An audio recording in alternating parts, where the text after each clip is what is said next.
great hall of the Justice League. For the Justice League.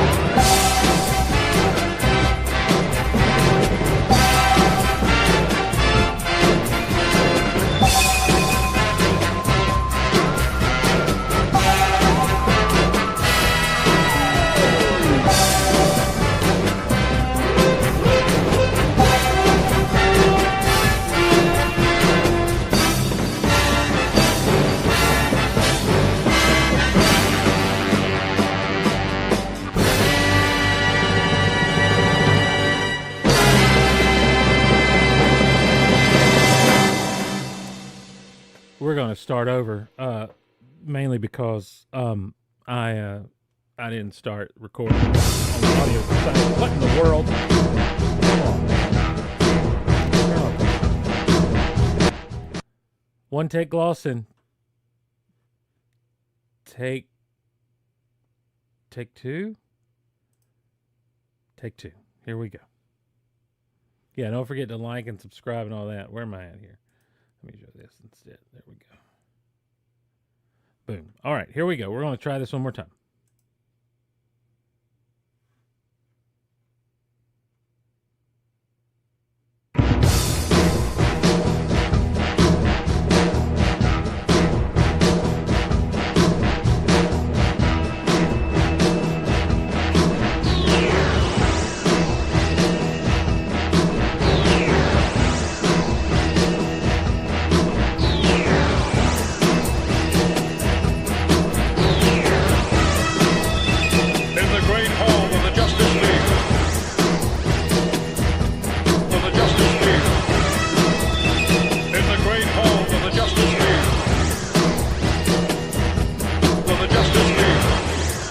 Well, on this episode of Geek Out Loud, there's no prep. I have no prep. I've prepped nothing and I have no prep. So, it's a safe place to geek out. We're going to get it done. Geek Out Loud Podcast.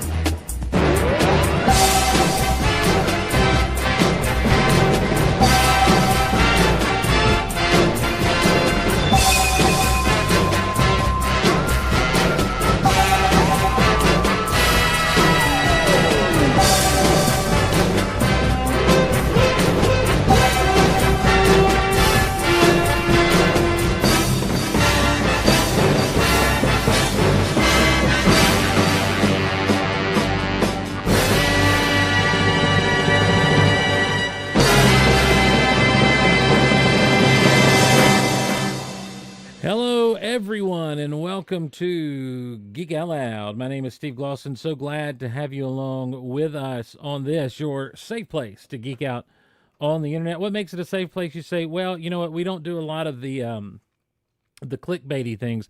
I've tried to do like clickbaity thumbnails and titles and everything. It just doesn't work. What we do is we're like, hey, we saw this, we read this, we heard this, we played with this, and we liked it or we didn't like it. Here are your reasons why. Oh, you disagree with me? That's fine. That's fine. That's fine. We don't get mad. The only thing that's not safe out, listen, we've said this for years, so all you little people that get your little feelings hurt, just strap in and get ready. The only thing not safe to geek out about on this show, Star Trek and Twilight. So that's your limitations. There you go. And I'm Steve Glosson. I think I said that already. Glad to have you along with us. Now, here is what is going on this particular show. And this is not going to help with subscribers, and this is not going to help with viewers. This is not going to help with anything. You know, normally I've started kind of billboarding what's coming up. I got nothing. There's a new Fantastic Four trailer that was shown. There's been some Superman TV spots. God forbid I share those and show those and talk about those with you, dear audience, because Lord knows the YouTube gods will be like, well, you can't do that. Your copyright claim here on this.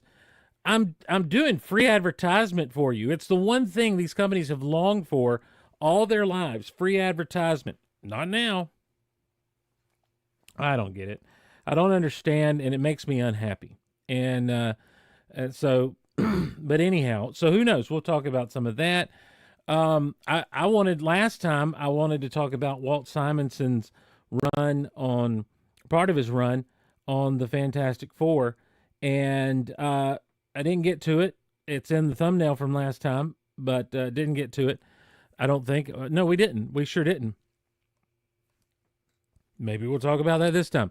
I was hoping for some emails, got none, so I don't get to play my awesome email thing. So, and I want to apologize right now to that geek Evan. He just paused Arrow and Flash to watch this. I'm sorry, Evan. You know that's on you and for the choices you've made. Angie Grant's here. Ken Davis is here. Steve being here is enough clickbait for me. Thank you. I appreciate that. Hey now, Lakehead Troy and B Kent Rumble is over at Rumble. Yeah, we are live at Rumble, and there's B Kent is commenting over there on Rumble. So that's awesome. That just showed up here, so that's great, wonderful. Maybe that's all right. Look at there. Okay, good. Now I'm going to do this. So over in the Mixler chat, which is smaller than the other chat, Ken the Nerd was trying to get me to play chocolate pie. I want to tell you something. I got a message the other day from my cousin who has a little girl, and they were riding along, and she took a video of the child singing chocolate pie, and it lives on in some ways. My cousin Jason, aka NCN from back in the day, you guys remember him. He was on the birthday extravaganza episode of the Big Honkin' Show, which I think is considered one of the lost episodes, but I think I have it. We took over the radio for an extra hour that morning, and because the boss was out of town, and I don't think he ever knew about it, so that was fun. And so anyhow, where was I going? Oh yeah, so he texted me the other day. He's like, he found an old iPod or something, and it had chocolate pie on it. He said, and I still remember all the words. Jeff Self is over at Mixler. John Phillips at Mixler says they seem to have forgotten that any publicity is good. They have indeed forgotten that because people like me are so threatening to their way of life. So if you're listening live and you're on the Rumble or you're on the YouTube, let me ask you to do a favor. I don't like that. Let me, don't like what I almost did there either. Let me ask you to do me a favor and just start commenting here because I want to try something out here that it says is a beta thing for the StreamYard now. It says it show comments on stage, and that's what I'm doing here. I wonder if I need to do this, no, or this. It says it's going to automatically show your comments, is what it says. It lets you display live comments directly on your stream. Please note that some platforms like Twitch may have specific guidelines for limiting the display of comments from other destinations to make sure review these policies stay compliant. Dun dun, blah, blah, blah, yakety schmackety smacking. Yeah, I don't see it happening. I don't know. I mean, I can do that myself. Look, I just did it. Boom, just did it. But this didn't do it. So, I see it now. It's down there in the corner. Oh, okay, like a little chat. I wonder if it stays there the whole time. Hello there. Commenting. B Kent 74 equals Brian Kent. We see, you can see it. But it's not very big. Interesting. Huh. I don't know. I don't know if I like that. Don't know if I like that. Hey, time permitting tonight, we will open not a Star Wars, ladies and gentlemen, but in honor of Superman coming to your screens in just a little over a week and a half, just around 2 weeks now. We're going to open a Superman. So this is the McFarlane Silver Age Superman. This is the back, and it looks, I mean, that doesn't look like Silver Age to me. That looks close to like John Byrne style Superman to me. Anyone want to comment on that? I've never messed around with a McFarlane toy. When he started the DC stuff, there was a good Superman that he released, but I wasn't too keen on the face. And so I this one though is like, it is the equivalent to, oh my Lanta, I have moved that Hulk. It's the equivalent to what I felt about the 80th Marvel Legends 80th anniversary Hulk. By the way, if I'm going to be doing this, I probably need to pull up the jingle. And you know what? I can't find the jingle. Um, it's not loaded, which really kind of ticks me off. Um, over here for the toy talk. Um, I got electric shoes. What is electric shoes? That's powerful stuff. Um, I don't have hmm. I got the movie show with Steve and Dave, which, by the way, those of you listening on Mixler, we normally will do a Mixler after party after the show. We will not be doing that tonight. As soon as this is over, I'm jumping on with Dave Jones, and we are going to record for Patreon um, the Superman Returns. By the way, speaking of Patreon, we should go ahead and say thank you to all of our Patreon supporters. This is not all of you listed here. I need to get back in and fix this graphic up, and we appreciate every single one of you who support us on Patreon at patreon.com/geekoutloud. We'll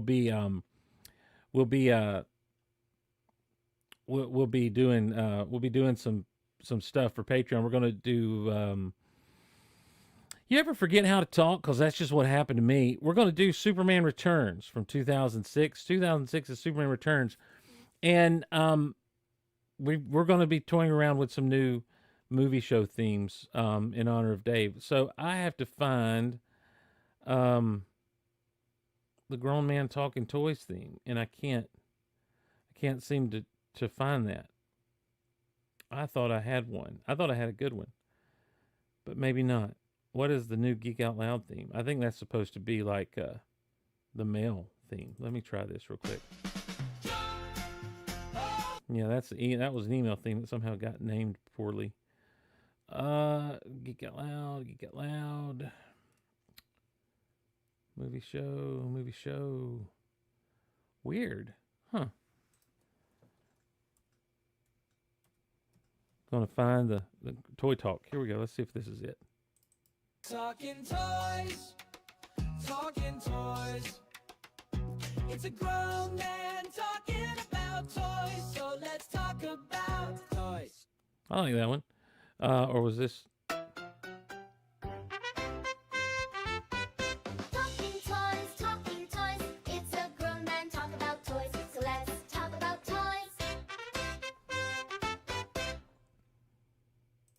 Okay, I think I like the other one. So we're gonna. I don't know how we'll load that in, but we'll load that in. We've got to be able to find it first. Gee whiz. I don't know. Let's see what we've got going here. I'm sorry, I'm missing the chat, even though it's down there in the corner. I don't know that I like that. Love me some McFarlane figures. Too much Batman stuff, though. Yeah, I think it's funny. They did the Batman 1 million, and like the joke was 1 million Batman. That was so much louder than I am. Okay, thanks. That's good to know, Lakehead, because I played that from not. I played that from something other than the actual StreamYard thing, and I've been trying to get it where I can have some more control. Look, I use StreamYard for these live streaming things, and I like it. I like some of the stuff that you can do, some of the media assets and that sort of thing that you can plug in and have control over and stuff. So like you can like if we have an Animal Apocalypse thing, boom, Animal Apocalypse. If I just want to get out of the shot, boom, Geek Out Loud. If I'm yelling at clouds, boom, old man yelling at clouds. If I get derailed, boom, the derail. I need to get a better derail picture than that. If I'm doing a Southern Fried Film, boom, Southern Fried Films. But when it comes to like music and controlling music, it's difficult because the tools just aren't here on StreamYard. But what I was finding on other streams and stuff is that the sound was muddied when I would do it. So I'm trying some different things with setting and everything. Kilted Corgi, hello, welcome. Are corgis some of the potentially the cutest dogs ever in the whole wide world? I think they may be. Tintin, no after show. It is sacrilege, but I'll tell you what. we may, I don't know. I don't want to even make any promises. I don't want to even say a thing. I don't want to say a thing about what may happen. So, anyway, if we open a toy, talking toys, it's a grown man talking toys. This will be it. And, I'm anxious to do this because I've never, as I said, I haven't messed with any of the McFarlane stuff since he started doing the DC. And now he's losing the license apparently. And, it's going to go back to Mattel, I think, maybe in 2026. So who knows? Maybe they'll hold on to it a little bit longer. You know how I don't know. It's interesting to kind of run in toy circles and kind of get kind of sucked into some of the collecting YouTube channels and everything, because you have, it's like anything in geekdom. You have people on one side who are like, everything is trash, Hasbro is evil, and we must do away with them, to I love Hasbro and I'm excited about everything they put out, to people who just look at both sides and are like, well, I'm going to be right down the middle. And you got your news people who are just like, hey, this is coming, this is happening. And then you've got your toy reviewers, who I don't know, like it's not a space that I feel like I can really get into full on, because, well, look, I suffer from the paralyzing desire for people to like me. And I know that the minute I have an opinion on something, there are going to be people who don't like me because of my opinion. So, you call me fake. I'm kidding, of course. What do we get? Steamy in Central Illinois from the Cattle Boss over on Mixler. Absolutely. It's steamy here too. And it kind of ticks me off a little bit because I came up to Rome, Georgia from down in the deep south part of Georgia, down in the river basin swamp area where you expected it. And for the first few years of me being here during the summer, it wasn't super humid. I have people trying to tell me it was, but it was not. It was, and now it's gotten kind of steamy and humid around here, and I do not like it, Sam. I sure don't appreciate it at all. This is what you're going to get tonight, ladies and gentlemen, just me rambling on because I have no notes.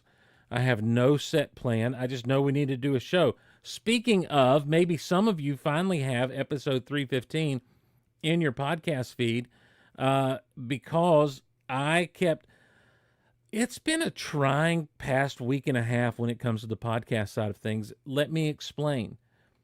I've noticed on all of my YouTube stuff that my views are progressively getting less and less on each episode.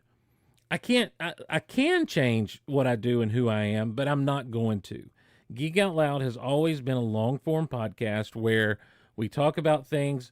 Usually what I've always liked to do is jump off of emails, but no one emails anymore.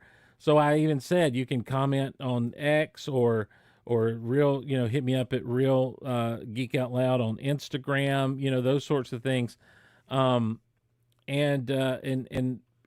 in that way, usually that's where you would get kind of you being me would get kind of the inspiration to do a show, like the content for the show. But no one emails anymore. So I'm also depending on your comments tonight here on the live stream. So off YouTube and on to Rumble. All right, Living Right 501. Great. I've been guilted into email. Well, I mean, comment if there's something you want to talk about, comment and let us know, because that's honestly, I don't got much. I don't got much to do a podcast. So, this is one, or Discord. Yeah, when was the last time I was on the Geek Out Loud Discord, which you can be a part of if you join the Patreon at any level, patreon.com/Geek Out Loud. Not in a while. We had GIF Uno going on over there again. That was something that was fun in the Guardians of the Gulliverse Facebook page, was GIF Uno. I think though people just, here's the thing. We are a great group of people. And by we, I mean me, and I mean you. Let's talk about the travesty that is no after show. You need to chill. Um, oh, the Oklahoma. We can always talk about the Oklahoma City Thunder and their amazing championship. I don't watch basketball. Um, why aren't you coming up to Cleveland for Superman with Derek and the rest of us? That's a great question, and I will tell you my answer right now. I am not coming up to Cleveland just because of the timing of it all. The next week is the 4th, and it is the first time I'm leaving Rome to go back down to South Georgia to visit with my family. Um, in since back at the New Year, so the next week to be gone the next week is just a little tough, and just logistically it just didn't work out. I would love to. I really hate that I'm not going to be there. Um, and so I'm I'm looking forward to the movie, and I hate that I'm going to miss it, especially knowing you're going to be there, Lakehead Troy, because I mean that would be reunited and it feels so good. That's what that'd be about.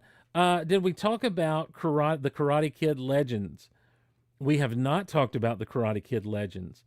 Um, we talked a little bit about Cobra Kai, but not the Karate Kid Legends.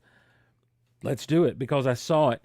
The Karate Kid Legends had so much potential to be this great thing to follow up on the success of Cobra Kai and to make something really incredibly special. I love the fact that they started out with the discussion from Karate Kid 2, and they were able to, through some type of voice doubling, whether it be AI or a voice actor, add in just a few little spicy nuggets to Miyagi's story to Danielson about how karate came to the Miyagi family in Okinawa. And they got the Han name put in there and everything so that the Hans and the Miyagis are now interlinked. And that was clever storytelling, good storytelling. It almost makes you feel like, well, this is a deleted bit of, this is some edited out dialogue from Karate Kid 2. So that was cool. And then you get into it. And I'm going to be honest with you, the whole thing, what's the guy's name? My wife, Haley, got really excited when the dad came on screen. So what's going on? Rumble Stream seems to auto back up for some reason every once in a while. Oh, I'm sorry. I don't know what that's about. I'm watching. I don't see what's going on there. Derailed. Anyway, Stuffed Crust. Yeah, Stuffed Crust was the kid's name. The guy, anyhow, the pizza shop owner. What was his name in Dawson's Creek? Anybody? Joshua Jackson, is that his real name? That's great, but I don't. She doesn't refer to him as Joshua Jackson. She got excited and basically shouted his name from Dawson's Creek. Anyway, Pacey, I believe, is what it was. Anyway, I really thought the story was going to be Pacey. And they tried to, there it is. Yep. And so they tried to set up this whole story with him and the kid and learning to, him training to fight again and all this other stuff. And it was almost like there were a few stories in one, or there was one story they wanted to tell, but they didn't trust an original story to go out to the audiences. And so they said, well, let's Karate Kid this thing up. The Karate Kid part of it just seems so less than anything else. And then they couldn't decide what they wanted, the feel they wanted this movie to have, because by the time you get to the tournament and everything, it had a real 90s kind of vibe going on. This whole thing through the burrows and everything, it's fine. Like, I love the premise. I like the idea, but honestly, I want more of the Miyagi-Do, Mr. Han training kind of thing to work together, and almost not a Cobra Kai style, but like it just didn't really. I don't think we got the movie that the trailer promised. Now, having said that, it was great. It was fine. It was fine. And so, hey, Brian, I understand you're not super focused, but guess what? It's fine. You don't have to be super focused. You can just dip in and out. It's okay. Nobody is holding it against you if you hadn't have told us that you're not super focused, no one would have known that you weren't super focused. So that's all I'm saying. Anyway, so yeah, I think, it is that one of the worst things you can say about a movie is, oh, it's fine, maybe, but I did not enjoy it. I wasn't like disappointed. I really liked it. I liked the characters. I don't think there was a character that I didn't care for that I wasn't supposed to care for. I like the bad guys. As far as them, I liked their motivations and being bad guys. I like the kid's story and how it all came down to his spoiler alert, everybody.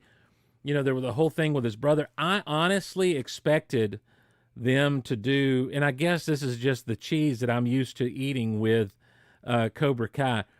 I expected his brother to be the kid who was from Korea that got killed in the tournament in Cobra Kai, the Sakai Kai, and just figured, that, oh, he had left the family to go do that. But no, he was a good kid in bad situation. And look, that's great. That's fine.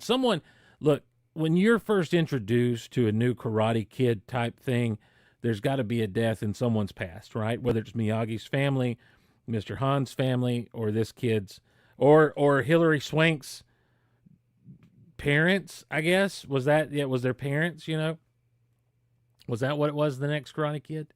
Also, come on now. Let's not leave Hilary Swank out of the mix in the next Karate Kid. Let's bring it all in, and they missed a lot of opportunity to do that in the Cobra Kai. But overall, I enjoyed it. The thing is, I enjoyed the movie before the tournament more than I enjoyed, I think, the tournament on, because the tournament, because of the way it was, it comes down to editing in a lot of ways. The way it was edited and the way that the relationship with Daniel, and I can't remember the kid's name, and Jackie Chan. I will say this.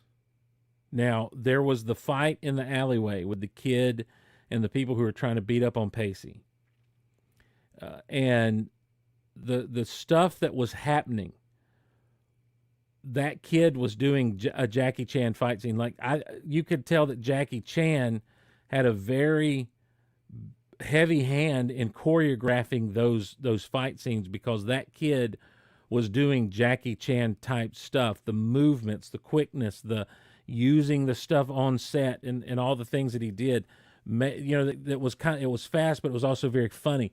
Those kinds of things were very, very Jackie Chan. So I liked what happened there with that. I thought that those scenes were great, and so everything leading up to the tournament was great. But then once you get to the tournament, it was just edited so weird.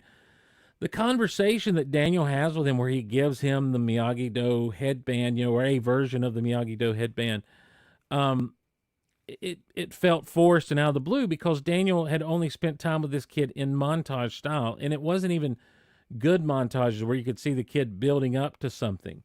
I like the dragon kick and the way they did that, but at the same time, and this was interesting, and I do like the take that here was a kid that that already had talent when he came into things. This wasn't a kid who was learning something for the first time. The scene in the apartment was definitely Jackie Chan, absolutely. And I don't know, like I say, if he had a hand in choreographing the fights, if he was listed. I can't remember if he was listed as a producer or something like that. I will say this: I don't want it to end.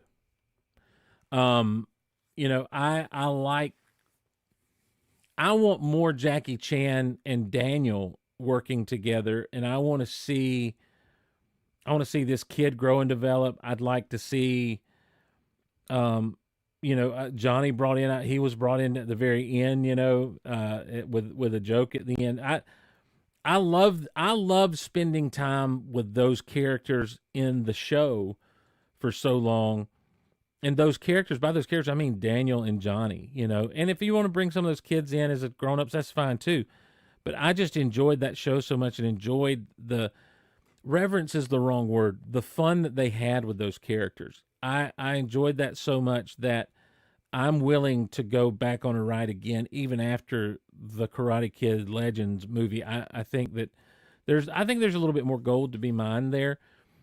The running time I thought was perfect. It was a very short movie, and I think in a world where Mission Impossible Final Reckoning is 2 hours and 50 minutes, that an hour and a half or so long movie, Karate Kid movie, is the perfect length. I think that we really need movie makers to start trying to shoot for that 120-minute mark again, that 2 hour mark again, and because let's examine that idea for a second. You know, when did movies get to be? When did it get to be a thing that we know we're not going to? Well, you don't want things to end either, and that's why there's an after show. Jenna, just hang tight. What time is it? I've got a hard out tonight, by the way, as well.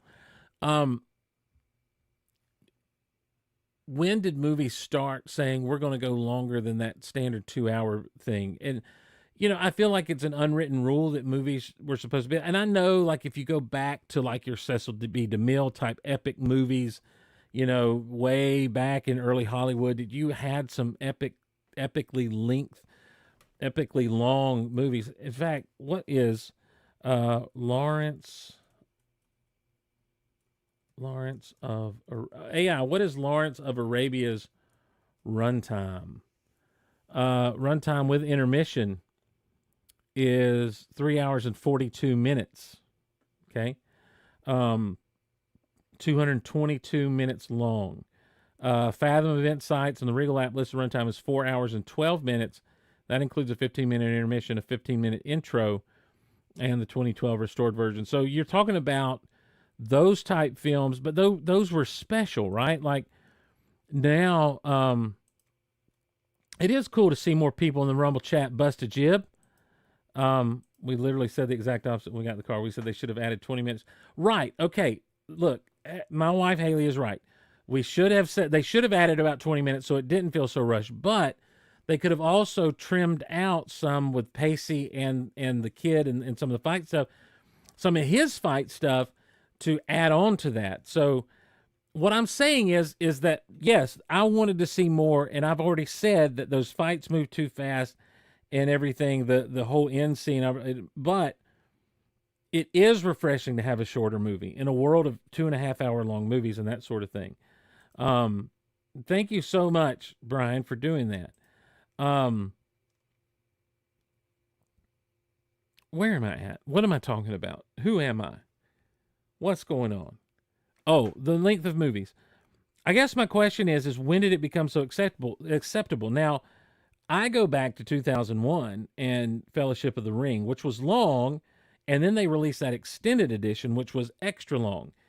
And it felt like it gave the Two Towers freedom to be long, the extended edition stuff that was so successful, and then later on, the Lord of the Rings, or the Return of the King. Return of the King was long apart from being a special edition, and then they did the extended edition of it, and I love those things, and I think that's the thing. It's like I love those extended editions of those movies, but then it started happening where it was 2 hours and 20 minutes, 2 hours and 30 minutes, and then you just accepted that your standard Marvel movie is going to run over 2 hours. It's going to be 2.5 hours, and I don't think that has to be the case anymore.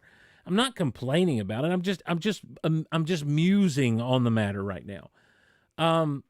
Especially like, look, we talked about it last week. Mission Impossible: Dead Reckoning was so long. It was good, and I'll go watch another Mission Impossible movie tomorrow if you want me to. But there were so many moments in that movie that could have been trimmed down 10 minutes here, 10 minutes there, and really shorten that movie up and not lost a thing. And in fact, had a little bit more intensity to it. So I just wonder, what the studio's decision was to shrink that movie so much, the Karate Kid Legends we're talking about, versus, other things being so dang long. So I don't know. I just some musings. Well, now come on, Chris. It's not that bad. I felt like I had needed to defend myself. I found myself in a position where I felt like I needed to defend myself. And when that happened, everything reset. So there you go. Someone else had said something up here too. other than the karate. So that's my thoughts on the Karate Kid Legends for sure. And y'all know I love some Karate Kid stuff. I'm a big fan. Ken Davis says, I've got one for you, Steve. If you could have one Superman story adapted to film, which one would you choose? I don't know. I think that's a great time. I think that's a great question because I think the knee-jerk reaction from a lot of people is to say, well, the death and return of Superman, to do this epic, 3 or 4 movie kind of death and return kind of thing. But then you have to have the character set up before you do that. And I mean, like the clones and the Eradicator and Steel and Cyborg Superman, you've got Doomsday, and then you've got Mongol, coming Warlord and War Planet and all this stuff. Would I love to see something like that adapted well? Absolutely. They've done it pretty well in animation, but would I like? Sure. I think that's the knee-jerk reaction of everybody. The problem is now it's been done to death. So what other Superman stories are out there that I would like to see? I would like to see a Brainiac story in a live-action Superman movie. I would like to see Brainiac invading Earth, and I would like to see I would like to see other villains than Lex Luthor come into play. It looks like we're going to get that in this movie, but it also, I don't know. I'm fearful that we're playing in the multiverse a little bit already when it comes to this particular movie that's coming up. But we'll see. Retrowave Dave says, to get back on that thing, more sophisticated scripts usually means longer runtime. Remember, movies are now competing with multi-season long-form stories on streaming services. But are they? What is... I don't know that they are. I think that I guess I trust people too much. Because you could also say they're competing with TikTok videos. They're competing with handheld devices where people are just scrolling through reels and that sort of thing. So I don't know. I don't know that they're competing with long running, because there's always been long running television. Television's always been a thing, and there's always been serialized television as well. So I don't know. I don't know that I necessarily agree with that. I think that what has happened is I think filmmakers think that because all of the Marvel stuff and everything was so successful, they have to be longer. And I think there's a little bit more attendance has been down at theaters, and I think that comes down to people not wanting to sit through 3-hour movies. If I could make AI make an explosion right there, for Retrowave Dave, I want AI take Retrowave Dave's icon and then make it explode, and then Laughy Face. Yeah, I'm sorry, Retrowave Dave. The Marvel effect, and I do. I think it really comes down to the Marvel effect. By the way, let me finish my apology, Retrowave Dave. I'm sorry. I'm having fun at your expense. I don't have enough subscribers to make fun of everybody, so I just want you to know that it's all in good fun, and I appreciate you listening. So Retrowave Dave's cool. So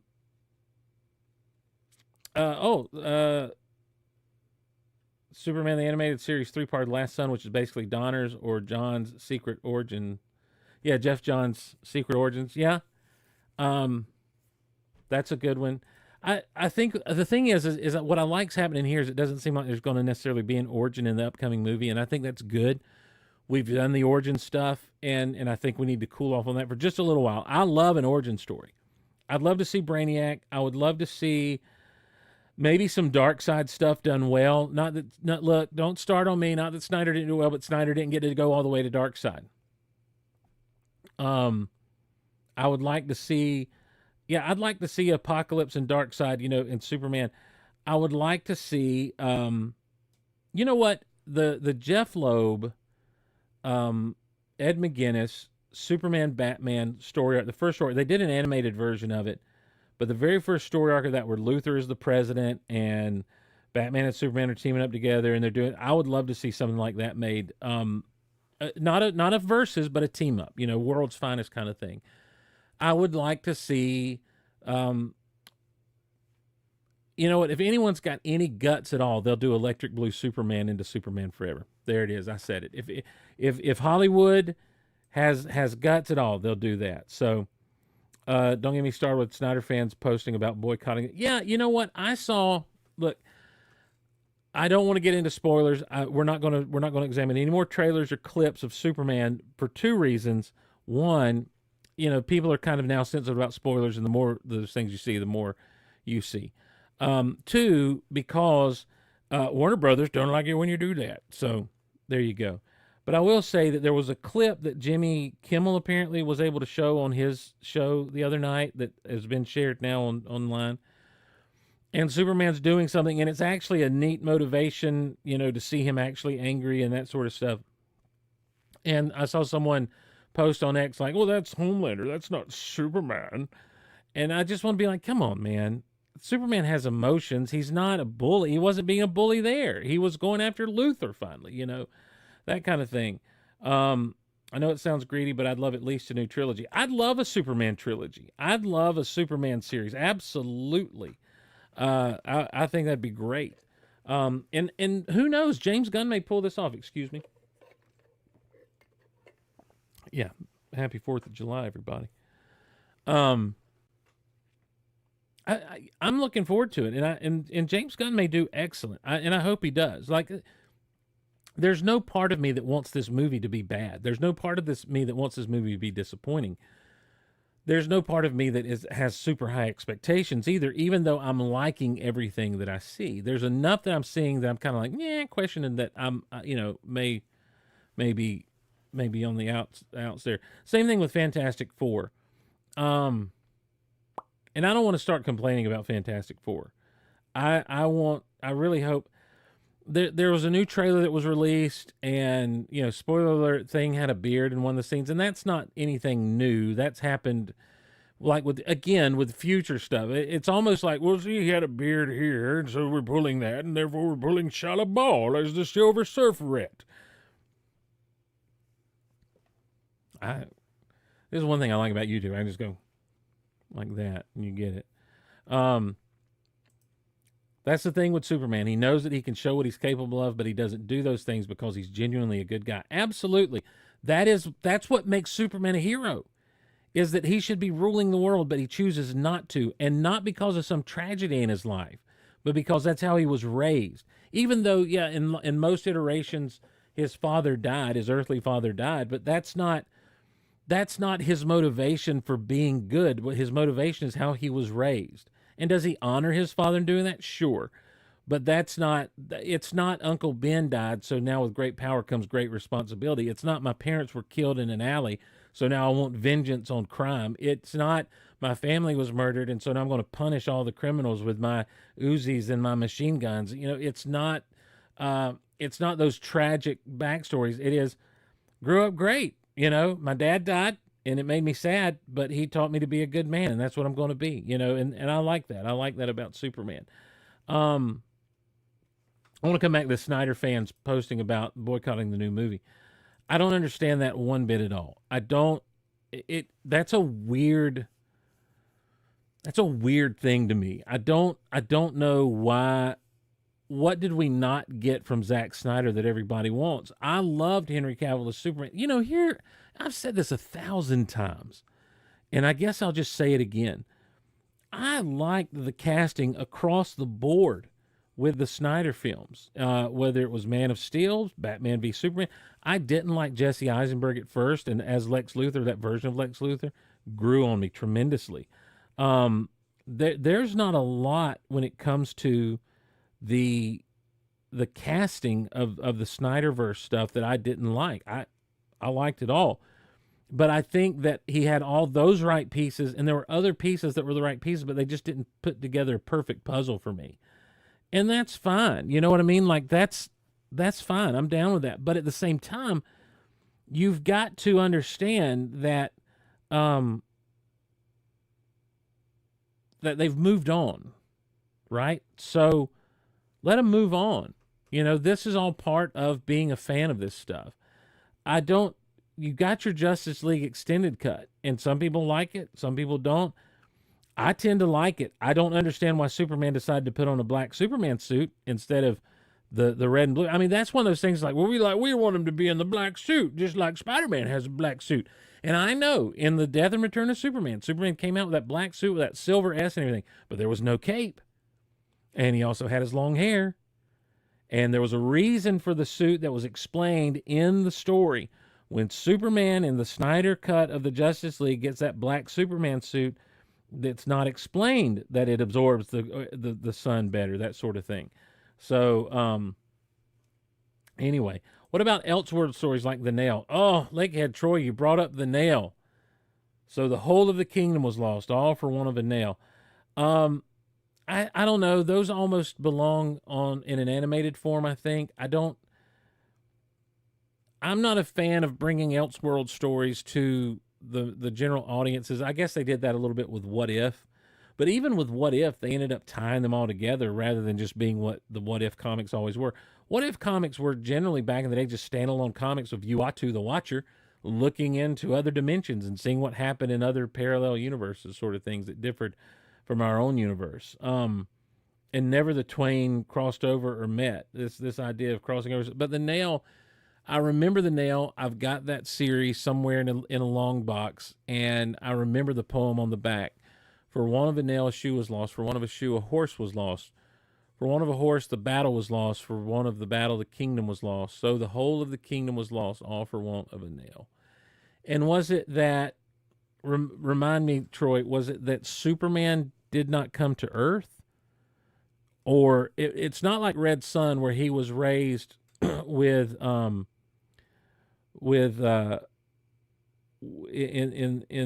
in communist Russia. Did he just never come into the public eye, or did he not make it to Earth? I can't remember how that worked, but it was no Superman, right? And so because there was no Superman, all these other things, there were this cascading situation. So the Kent's got a flat tire because of a nail. And so they did. Well, who got Superman? Man, I got to bring that back. All right, you know what? Hey, let's do it like this. Let me Google that for you. Let me Google that for you. DC, the Nail. Plot. Summary. Let's see, here we go. Justice League married the Nail. The Nail is a comic story set in an alternate universe where Superman never existed due to a fateful accident. A nail in the tire of the Kent's truck prevented them from discovering the infant Kal-El. This absence significantly impacts the world, particularly Justice League and public perception of metahumans. So Oliver Queen, he had an injury. Yeah, I remember that. They are going after the metahumans. Lois Lane investigates. Lois goes to Smallville. She meets the Kents, who are sheltering escaped metahumans. That's right. Lois discovers Jimmy Olsen, empowered by Kryptonian DNA, as a true villain. He plans to transform Earth into a new Krypton with himself as the ruler. The Justice League confronts Jimmy Olsen in Smallville. As the League faces defeat, an Amish farmer intervenes and reveals himself as Kal-El, Superman. Okay, that's right. I vaguely remember that now. I haven't read it since when? The 90s? So, yeah, absolutely. Indeed. So, didn't Doomsday Clock do something similar to the Nail? I don't know. I never read Doomsday Clock, Mr. C. Never did. Dun, hey, hey. Jimmy in Georgia. Hello, Art with Jimmy, also known as Jimmy in Georgia, who's in Missouri. I want to come up with this. Ken Davis says, Tintin with no after show, Retro Wave Dave being made fun of. Steve is creating his own universe and villains. I don't mean to. It's just, it can't be helped. So anyhow, yeah, those are some of the Superman stories I'd like to see. The Nail was a good... Listen, if you haven't read The Nail, do read The Nail. I'm going to have to go back and find my copies of it. I think I know right where they are, and I may take those to South Georgia with me and do some light reading while I'm in South Georgia, given the time, given the opportunity. Or I may just sit around the house at night and pull them out and read them. So that'll be fun. What did happen? I don't know what happened in Doomsday Clock, the Gulliver's Rogues Gallery. We've had that before, ladies and gentlemen. We don't need that again. Also, I just told you earlier about my crippling desire to be liked. So let's not do supervillain stuff. I do want to talk about this. I hadn't read in years, but now I need to. Good Patreon edition. What would be a good Patreon edition? Steve Reads Comics. Speaking of Steve Reads Comics, I do want to bring up the Walt Simonson run on Fantastic Four. It began in issue 337, sort of. He did some covers, and I think he might have written the prior 3 issues, which were Acts of Vengeance issues, Acts of Vengeance tie-ins. But Ron Lim was doing the inside pencils. He did the covers, Walt Simonson. But Ron Lim was doing the pencil on the inside, and it was Acts of Vengeance, and so there was a tie-in. And here's what's interesting. By the way, here's what's interesting about the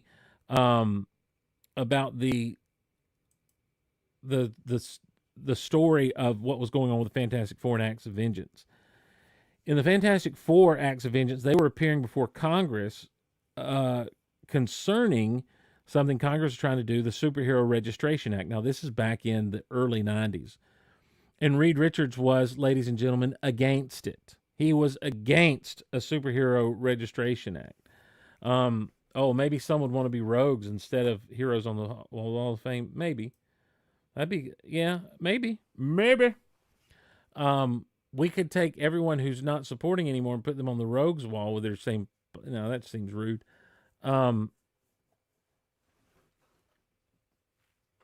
Anyway, he was against the hero. Why do I bring that up? I bring that up because I still have an axe to grind with Marvel Civil War. I don't mean the movie. I mean the comic series Civil War, the mini series, the event that just wrecked Marvel altogether. I am still bitter about Civil War.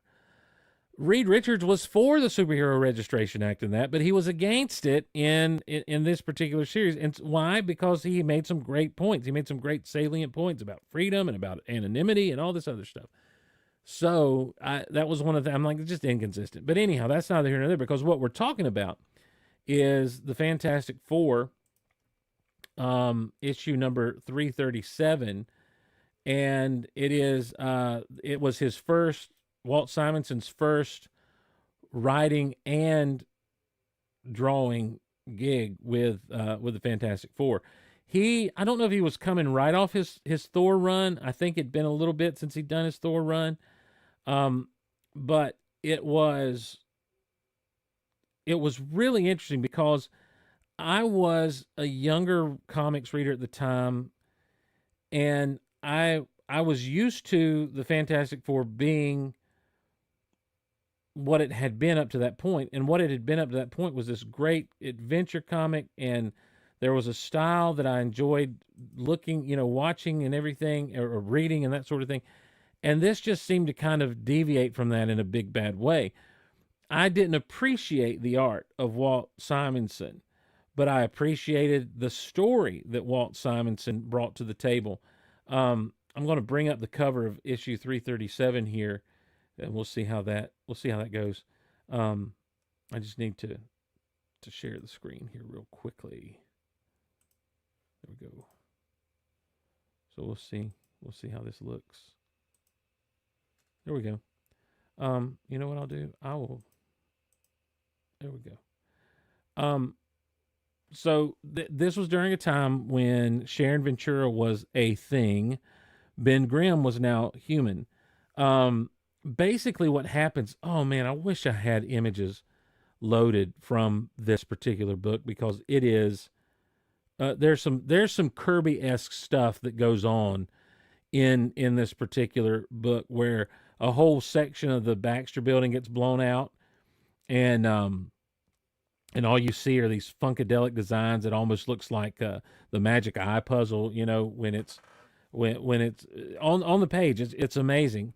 And basically the whole concern is that that there has there's a void in the future, that somewhere in the future things seem to cease to exist, and it's expanding. And so Reed's kind of concerned about that. And so the whole team, along with Thor and Iron Man, take off into the future. And meanwhile, there's a whole thing going on with Nebula in Reed's mind and in Johnny's mind, particularly Johnny's mind. By the way, at this point in time, Johnny is married to Alicia Masters, who was Ben Grimm's girlfriend for the longest time. But when Ben Grimm stayed behind on Battleworld and didn't really come back to the Fantastic Four, Johnny and Alicia comforted each other, found love, got married in issue 300, I believe, is where they were married. And Ben Grimm was even the best man. And it was this weird thing, but Ben had already met Sharon, and they were kind of having a thing get going and that sort of thing. But then you flash forward, and spoiler alert, that Alicia was a Skrull. Secret Invasion before Secret Invasion. Neither here nor there at this point. What is here or there is that they go into the future, and they think they're going after a Celestial, which in some ways they are. But then, once they fight the Shi'ar Empire, they fight a Celestial, they keep a Celestial from waking up or something. And then, before you know it, here's Galactus, ladies and gentlemen. And Galactus has gotten huge, and Galactus is devouring the whole of the universe. He's not just devouring a planet now. He's devouring the universe. And he ends up, what they do is they go and find the ultimate nullifier again, and give it to Galactus. And there's this great moment where, because Galactus' eyes have been kind of like wonked out, but then all of a sudden they go back to what those squares in Galactus' eyes when he sees the ultimate nullifier, and he holds his hand out as if to say, gimme. And Reed puts it in there, and he closes his hand and activates the ultimate nullifier, which destroys the entire universe. But what it does is it stops everything that has happened at that point, and it allows now a timeline to extend beyond that point, and the future is saved. Now, it's an incredible, like, Fantastic Four adventure and journey and everything. The Fantastic Four get back to the present, and it doesn't let up, because the next thing you know, you discover that they're in an alternate reality. And so now in this alternate reality, they have to figure out how to, number one, they've got to fight Stalin, of all people, who has taken over the world, a big portion of the world. And then they have to figure out how to get back to their own home dimension. And when they do, they end up on some dinosaur island. It's crazy how it's all connected. But what it ends up doing, it ends up with this big moment in issue 350, Fantastic Four, issue 350, a little over a year after Walt Simonson has been drawing and writing. He now gets to draw and write the return to power of the one true Dr. Doom. What do I mean by that? Funny you should ask. Thanks for asking. Let me tell you what I mean. We talked about Dr. Doom several weeks ago. I mentioned a little boy named Christoph, who Doom basically educated to be his successor. But what we didn't realize when we first met him in the pages of the Fantastic Four is that, hey, there's Rule of the Galaxy has stepped in. Just watching you and Return of the Jedi as I prep for our show. I'm on a recent episode of Rule of the Galaxy, or I was. I don't see it on YouTube anywhere, but apparently it's on their podcast feed. Vice versa with the Geek Out Loud stuff. Our YouTube went through, but the podcast feed didn't fire up. Man, I wish I had those comics at a finger's notice. Anyway, so Doom had educated this young boy with the intention of him taking over the kingdom of Latveria should Doom ever perish or be gone. But the idea is not that the boy would be himself when he took over. Doom had a situation where he transferred his consciousness into the mind of young Christoph. So here's what happens. we're going all the way back to like Fantastic Four 262, I believe is what it was. Doom, and remember there was this one thing I showed in a few episodes back where there was a whole issue of the Fantastic Four that the Fantastic Four were not in. It was a whole Doctor Doom issue, and so that's when we kind of meet Christoph. We kind of get to know. Well, a few issues later, Doom dies, Mr. Coach Klein, in issue 262. I believe it's 262. Dr. Doom dies, and he's gone. Now, there's a problem because what happens is Walt Simonson had a definitive run on Thor. I just completely, for those of you listening, I just brought up a comment by Jeffrey Self and derailed and said, yes, Walt Simonson had a definitive run on Thor. Sounds soap opera, like Days of Our Lives. Well, you know what I love is that Stan Lee said, I was reading through the old Hulk comics from like the beginning forward, and there's a at the end of one that like ends on a little cliffhanger. It was written, come back next week for this continuing soap opera with this, the Jade Giant, that sort of thing. They are soap operas. They really are. Did I show that comment from Art with Jimmy? Doom dies. Now, here's the problem with Doom dying is Secret Wars is starting up soon, Marvel Superhero Secret Wars. And while Marvel Superhero Secret Wars is going on, Doom is there. That makes no sense because Doom was dead. Or maybe Secret Wars was going on at the time. The point is this. Doom's supposed to be dead. Well, in Secret Wars 2, meanwhile, young Christoph, thinking he's Dr. Doom, attacks the Fantastic Four. There's a lot of stuff that goes on. Doom comes back in issue 288, I believe. It's a Secret Wars 2 crossover.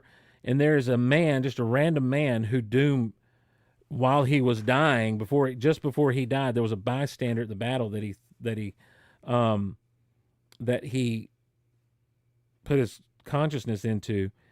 And what you find out is what the Beyonder did is he took Dr. Doom from somewhere else in the timeline. And Doom doesn't have all of his memories of what went on and how all this stuff happened. And so his mind, thanks to the Beyonder, gets merged with that random dude's mind. And so now Doom is back and he's complete, but Christoph is on the throne in Latveria. So now Doom and Christoph start this whole battle back and forth with each other. And there's always this burgeoning thing going on between them. Well, in Fantastic Four 350, it opens with Doom and Christoph fighting in Latveria at Doom Castle. But in the middle of the battle, all of a sudden, Doom shows up. How can that be, you may say? Well, he basically says that for some period of time, the Doom that has been fighting Christoph has been a Doombot. And the thing about a Doombot is a Doombot acts like Dr. Doom until they're in the presence of the real Dr. Doom. Well, this Doom didn't do that. All the other Doombots, when Christoph was around, they realized they were Doombots. This Doom didn't. And so Dr. Doom shows up wearing some new fancy armor, and he's basically he puts a stop to everything. He breaks the mind holding on thing. Mind holding on thing. The hypnotic suggestions that were implanted in Christoph's mind, he breaks that with a code word. What is the code word? I remember it to this day. The first time I read it, I never forgot it after I read it. Ouroboros, the snake that eats itself. So, I believe that's how you pronounce it. Who knows? Ouroboros. And everything, and so the battle's over. Dr. Doom's in charge. Christoph's back to normal. All the Doombots know their place. And now, in an effort to trap, fight, destroy the Fantastic Four, Doom talks Miss Marvel. She's going by Miss Marvel at this point. Some people tried to call her She-Thing, Sharon Ventura. He talks her into letting him cure her, and he does. Meanwhile, Ben Grimm finds out about this, and in an effort to save her, goes through a process where he reverts back to the ever-loving blue-eyed thing. So he'd been human for almost 2 years at this point. So now, he's back to being the thing. She's back to being a human. And let's call the whole thing off. Well, the Fantastic Four shows up, and 351, issue 351 is an off issue, I believe. It's a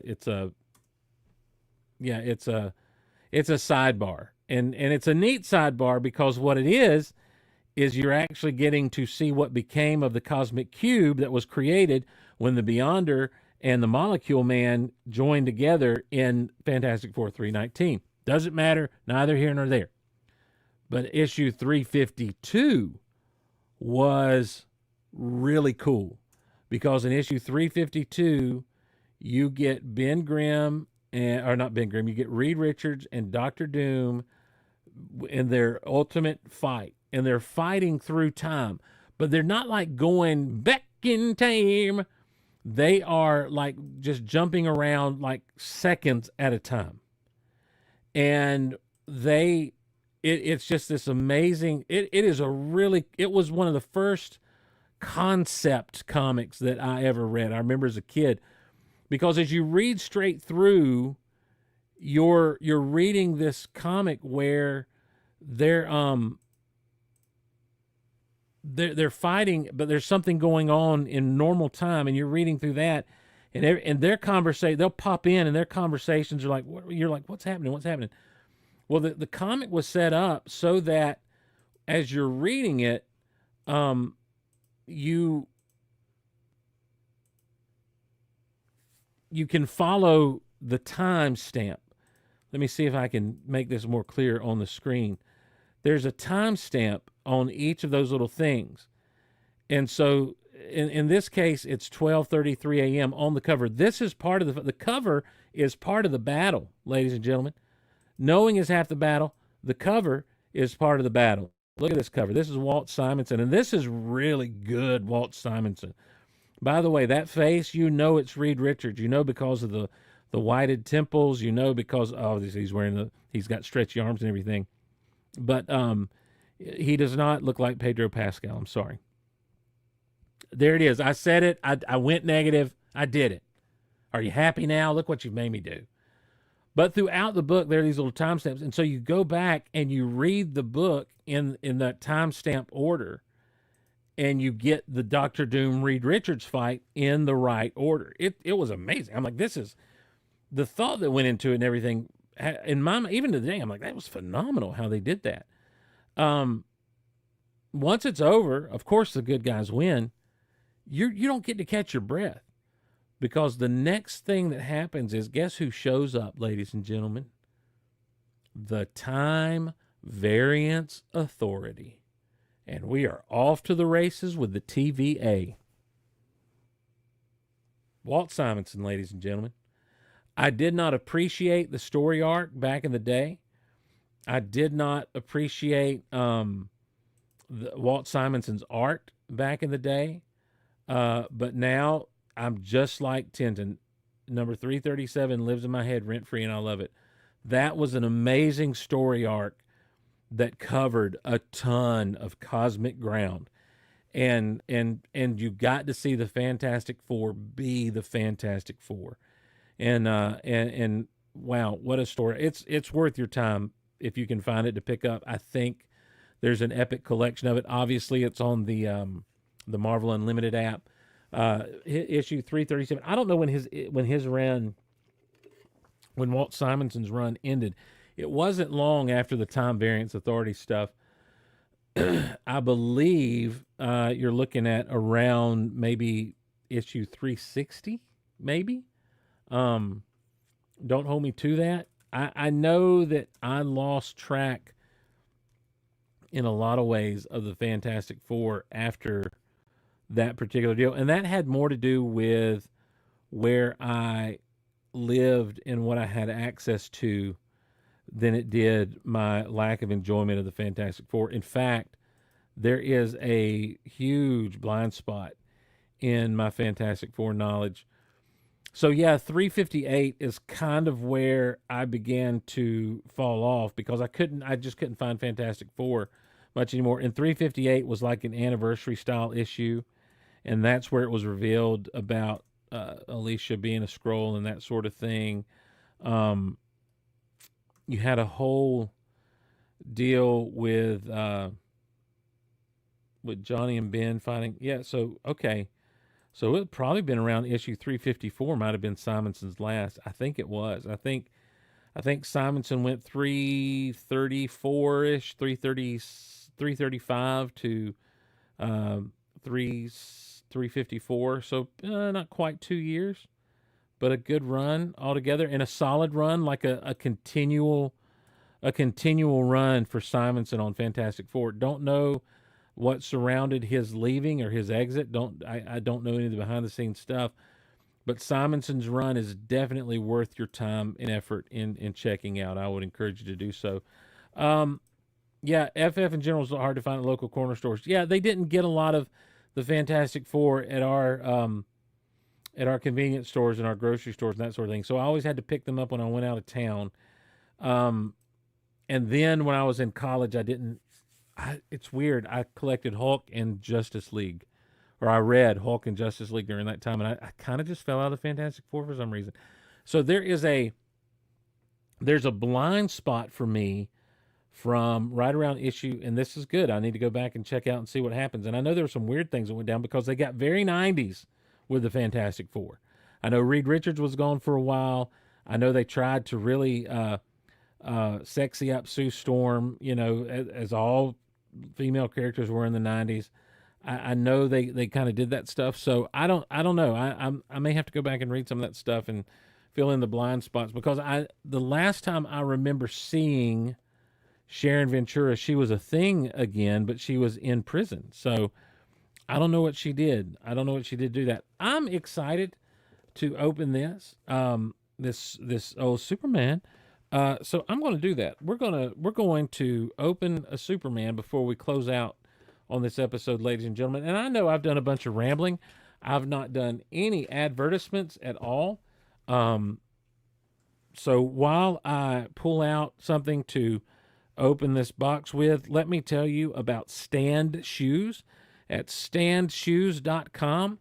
You can use the promo code GEEKOUT. Let me tell you, I mean it from the bottom of my heart. I did not want to promote stuff that I don't trust or don't know or can't really speak to. But I'm going to tell you something. Stand Shoes, I believe in because I wear them and have worn them, and they are worth checking out. Use the promo code GEEKOUT for a discount at checkout, and you'll be glad you did. There are links to Stand Shoes in the description below. We have a TeePublic store where you can get Geek Out Loud merch at TeePublic. There's going to be a link to that in the description below. Check out our TeePublic store and get your sweet merch from there. I don't know if there's a sale going on right now. Let me see what's happening right now over at the TeePublic store. In fact, let me share. For those of you who are watching via the YouTube or the Rumble, let me share the screen. I can't put, I don't have enough subscribers yet to do like a link to my store down in the description. So I just have to put the links verbally. But some you can actually see images of the products and stuff. So let's do this. Here we go. Sharing the screen here with you at our TeePublic store. You can get there. I don't know the link will be in the description and in the show notes. So check that out, and then I'll make a pretty link for it. So you've got your classic Geek Out Loud shirt going on there. So your classic Geek Out Loud. Then you've got just kind of what I call the simple goal, which is the white outline. We've got our Goalmation shirt, which is Geek Out Loud done in that 80s Filmation font. Then the Geek Out Loud, the Power of the Goal t-shirt. This is done up in the font and style of Return of the Jedi from the 1983. Of course, this one's designed by the great Mark All, is the Geek Out Loud G.I. Joe parody shirt. and you can snag that if you're so inclined. Another one designed by the great Mark All is the Schoolhouse Gold T-shirt, Schoolhouse Rock, done in that famous look of the Schoolhouse Rock. And then you can check out other shirts that have to do with past things. The Big Honkin' Bobby T-shirt. It's a Big Honkin' Show T-shirt done up like a blue whale. The Yo-Yo Master, the Yo-Yo Master Flamingo. That's from Disney Vault Talk days.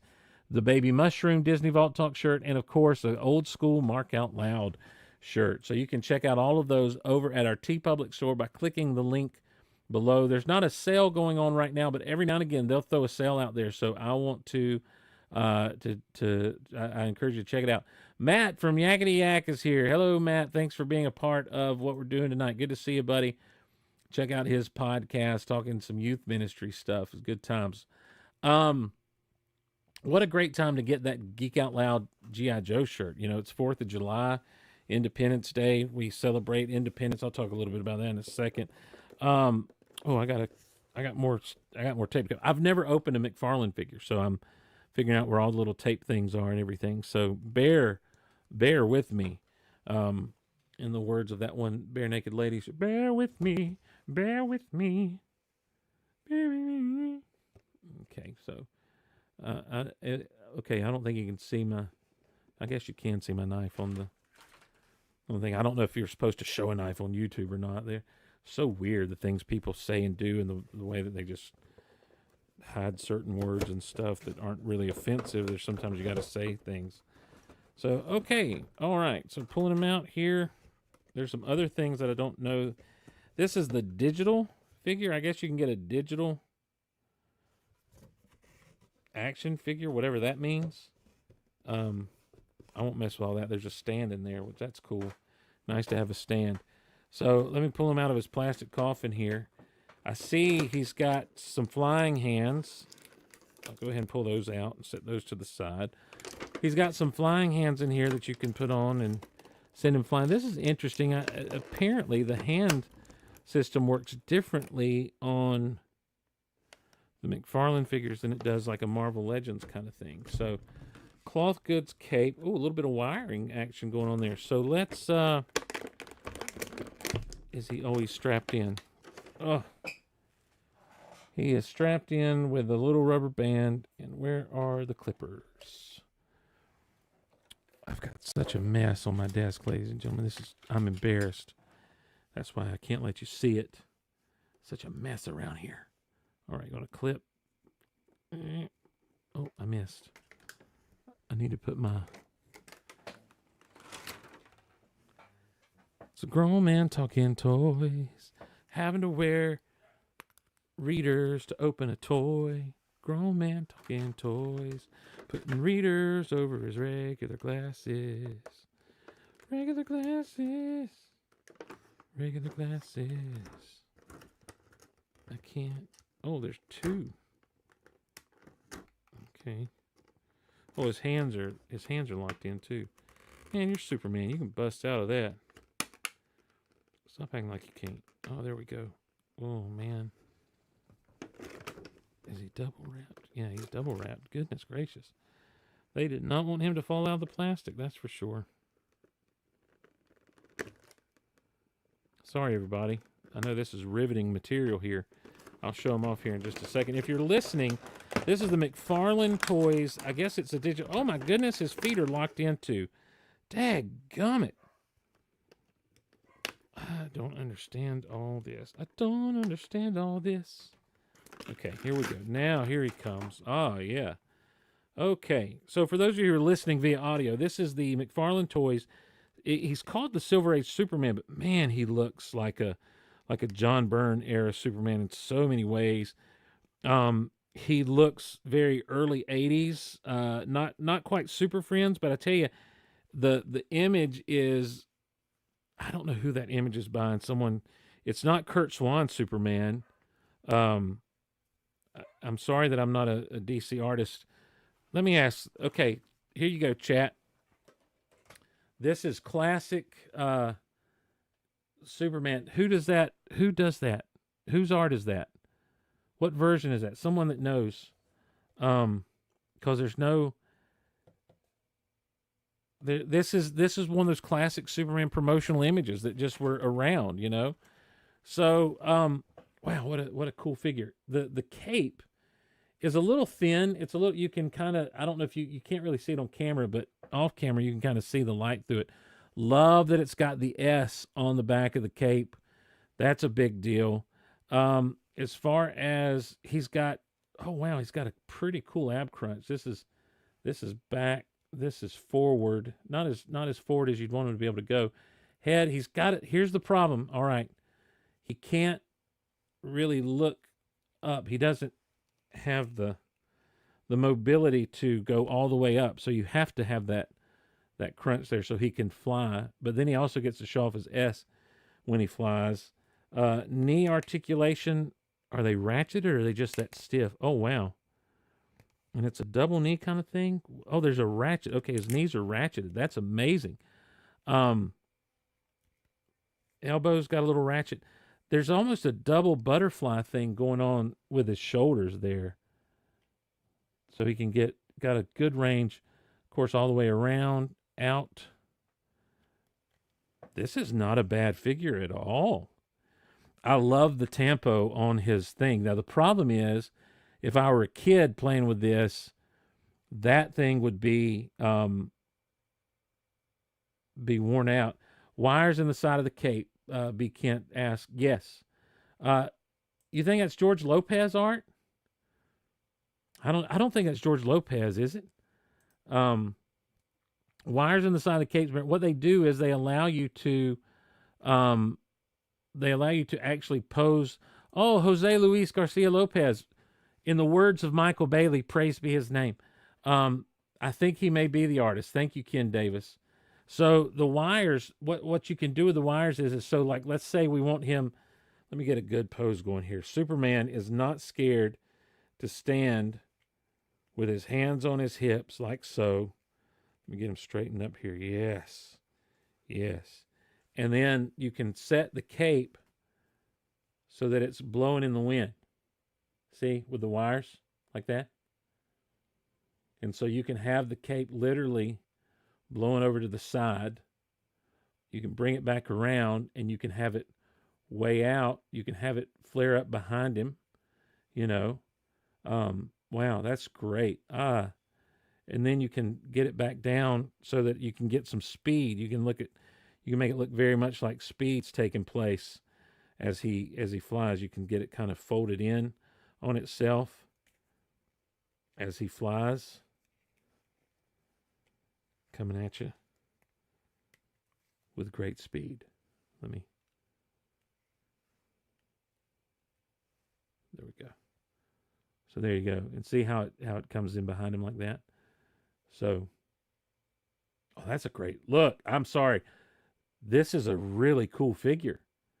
Very happy with this guy. Man. I think I've messed up, guys, by sleeping on the McFarlane stuff.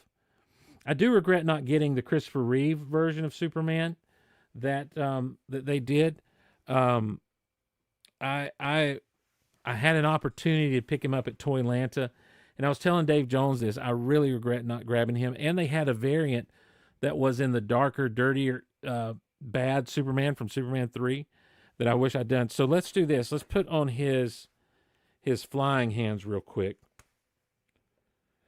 This is different than a Marvel Legends with the peg being on the wrist rather than the peg being on the hand going into a peg hole on the wrist. I don't know that I like that more. It just is what it is. Now, if you remember Super Friends, in the beginning of Super Friends, now wait a minute, this wrist articulation is interesting. So, okay, no, it's not. Or, yeah, it actually is, because you can twist. Okay, I see what McFarlane's done. That's really cool. So, with the wrist articulation, the way it's on a ball joint, but it's on a rotating ball joint. So you can turn the hand and you can go up and down like that, or you can go, well, it's not really letting you go side to side when you turn it a certain way, is it? Okay, well, you can turn the whole wrist, though. Hold on. You got to turn the whole wrist, and then you can go side to side like so. So that's pretty cool. All right, let me get him set. If you remember the days of the Super Friends, when they would be flying at the screen, you'd almost have a hand spread out kind of thing like so, with Superman coming, and then you have to spread the cape out like this. So he's coming at you, flying like so, with the cape out. Oh, that's a great. Let me bring that arm in a little bit. I'm sorry, y'all. McFarlane. The only drawback, I wish the head would actually. I wish the head was on a different type of ball hinge so that it would go all the way back, and I'm scared to try to pull it off to see what's under there, to see if it can be customized to something different. But kudos to McFarlane on a really cool Superman figure. Absolutely. Enjoyed the Studio 86 Transformers because how you can post it.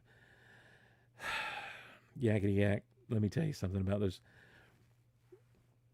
He's back there. I don't know. You can't really zoom in on this camera, but up right there is the Minosaur, the Stunticons Minosaur, and he's good stuff. He's Studio Series. I've got the Studio Series Dinobots, which I really enjoy. I haven't really played with them as much as I'd like to, though. Jetfire and Omega Supreme in the background. Yeah, there's Omega Supreme and Jetfire. It's some really good stuff. Looking forward to seeing some great. What you'll see from me, if it's Superman, will be some mediocre photos, because I'm only doing the mediocre photography. So, I need to remember to show you my McFarlane Superman figure somewhere on the interwebs. Yes, Ken Davis, send pictures, whatever you want to do. I love that kind of stuff. They give clear stands with some of those figures to make them look like. Yeah, they don't have that with him. But I've got some stands that I can use to make him fly, so I'm cool. I'm good with that.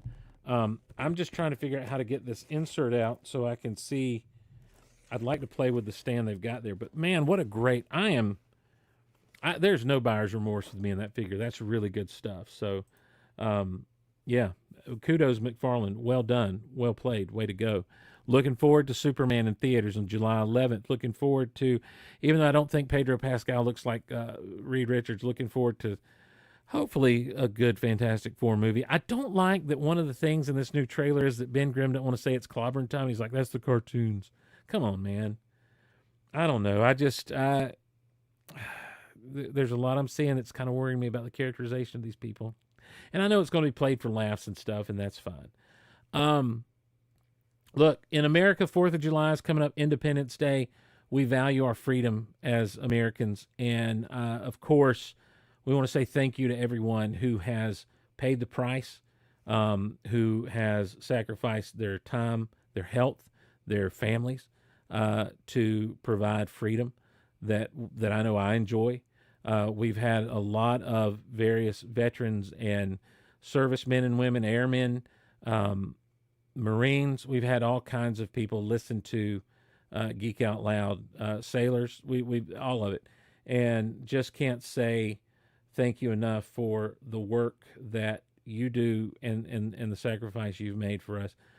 I would be remiss, though. This is episode 316, and I would be remiss if I didn't mention true freedom to everyone. 316 is obviously became so cliche because of the John 3:16 signs and that sort of thing. And of course, what happened in WWF with Steve Austin talking about Austin 3:16. I want to point you to something a few chapters later in John chapter 8, verse 36, where Jesus himself says, if the Son has set you free, then you are free indeed. You're truly free.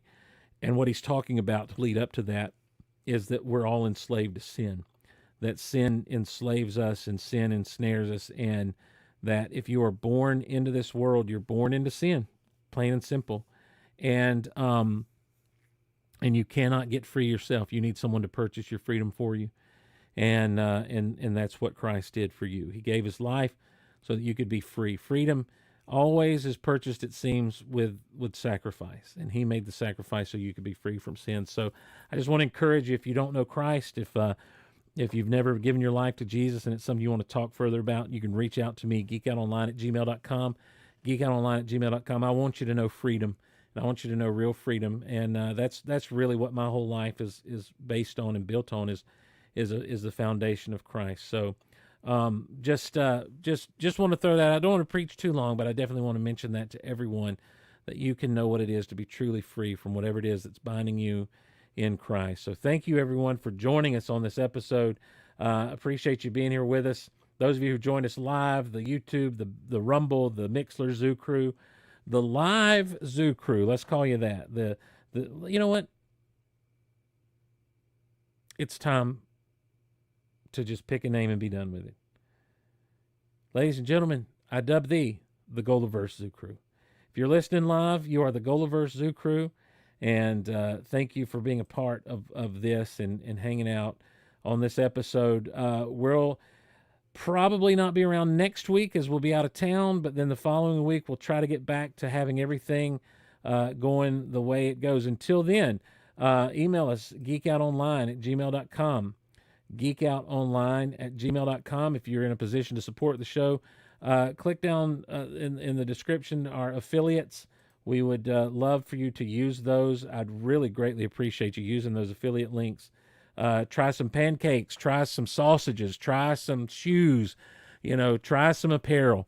Try it all out. Check it out. And appreciate you being a part of this and helping us out. All of it will help us out greatly, and we need your help to keep it going. We're trying to make one last run with Geek Out Loud to see what we can do. So I appreciate everyone being a part of it and what's going on.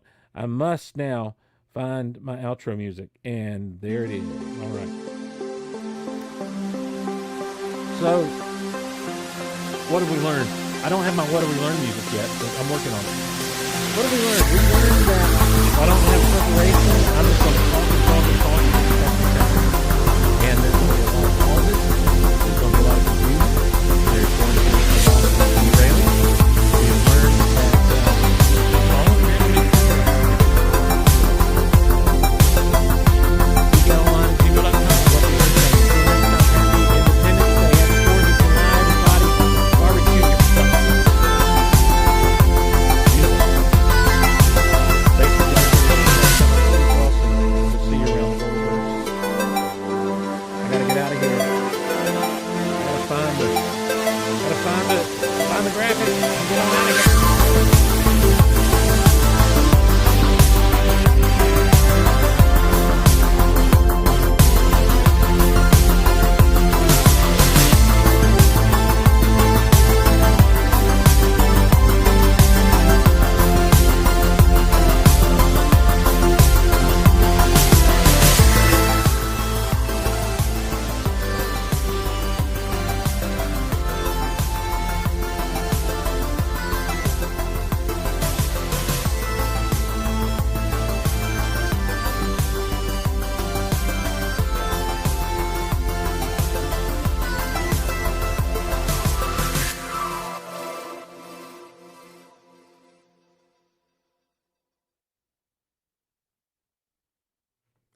Apparently the music was too loud.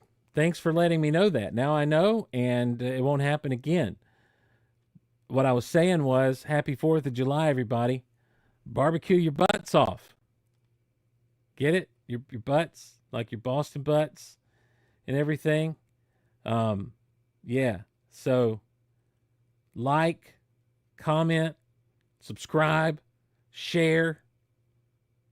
And we'll see you around the Golaverse. Have a good one, everybody. We'll see you next time.